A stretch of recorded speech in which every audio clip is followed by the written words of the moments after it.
So, this video will explain and discuss the non-price determinants of supply, which are the factors that affect supply other than price. These are the factors that cause shifts to the supply curve. So, just to refresh your memory, in one of the previous video, we made reference or we explained the law of supply. And we remember that ceteris paribus, as the price of a product rises, the quantity supplied of that product will usually increase. Now, again, remember, understanding the law of supply depends on understanding the assumption of ceteris paribus. Now, what are those factors that we hold constant? Because that's what ceteris paribus means. It means other factors held constant. Well, these are the non-price factors that affect supply. These are the non-price determinants. As was mentioned earlier, these are the factors that will shift the whole supply curve. So before we continue, let's distinguish between movements along the supply curve and shifts of the supply curve. We know from a previous video that movements along the curve happen when the price of the product changes. So changes in price will cause movement along the supply curve. And the terminology that we use is there's been a change in quantity supplied. So we say there's either been an increase or a decrease in quantity supplied. But when the non-price factors change, they cause a shift of the whole supply curve. Here we say there has been an increase or a decrease in supply. Okay? An increase in supply, as you can see here, an increase in supply, the supply curve shifts to the right. As you can see here, from S to S1, the supply curve has shifted to the right. That's an increase in supply. A decrease in supply is represented by the supply curve shifting to the left. So as you can see here, from S to S2, that's the supply curve shifting to the left. That's a decrease in supply. So what are those non-price factors that cause a shift of the whole supply curve? First, let's take a look at the costs of the factors of production. Any changes in the costs of the factors of production or the costs of production will cause a shift of the supply curve.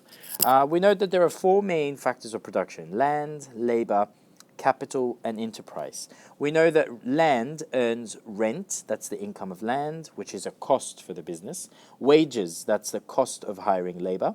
Interest, that's the reward for capital's contribution to the production process, which is the cost to the business for employing capital. And profits, that's what the entrepreneur earns. Anything that causes a rise in any of these costs of production will shift the supply curve to the left. So when costs of production rise, supply will decrease. It will shift to the left. When the costs of production fall, supply will increase. It will shift to the right. So if the workers started to demand higher wages, or bank loans became more expensive, so the interest rates increased, or the rent of the factory building has gone up. Anything that raises the costs of production will decrease supply. Anything that lowers the cost of production will increase supply. Another very important non-price determinant of supply is changes in technology.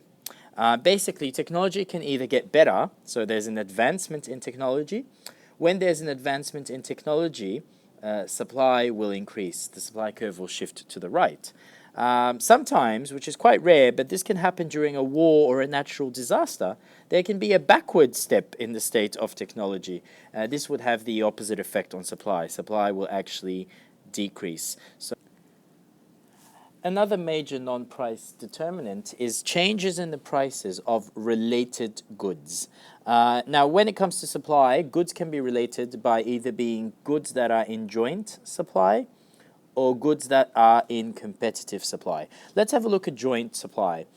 Goods that are in joint supply are those that are often produced together. So they are byproducts of each other, like lamb and wool. If the price of lamb was to rise, this would encourage producers to produce more lamb. And naturally, this would lead to an increase in the supply of wool because they are produced together. You can't really produce lamb without producing wool. Goods in competitive supply is the opposite. They are usually goods that are alternative uses of the same factors of production. So having the same factors of production, you can produce one or the other. For example, a very good example is land. You can use land to supply food, to grow food, or to produce biofuels. So what would happen if the price of biofuels rose? Well, more farmers would want to grow biofuels, and this would naturally lead to a decrease in the supply of food because producers would switch from the production of food to the production of biofuels. Another major factor that does affect supply, a non-price determinant of supply, is the producer's expectations.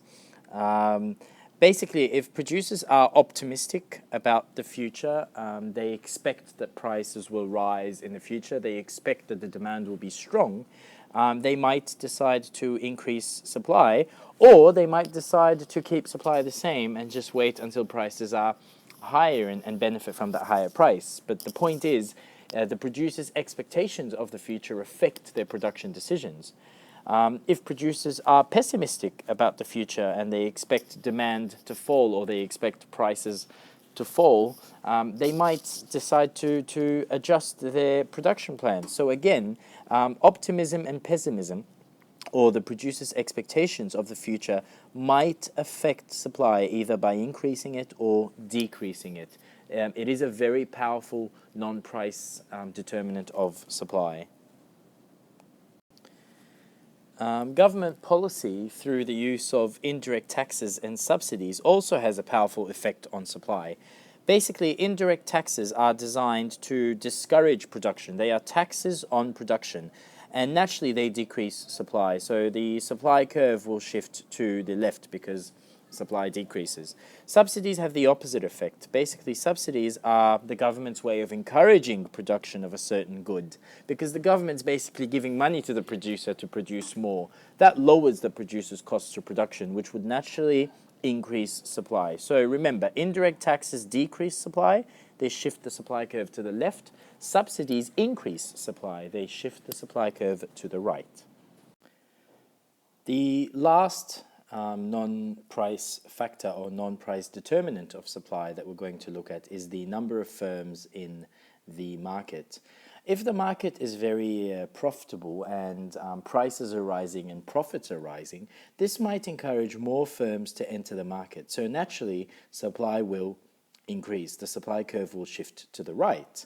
And the opposite is true. If the profits in that market are falling and prices are falling, this would encourage some firms to exit the market. So more firms would exit the market, and you would expect supply to decrease. So the number of firms in the market is also an important non-price determinant of supply.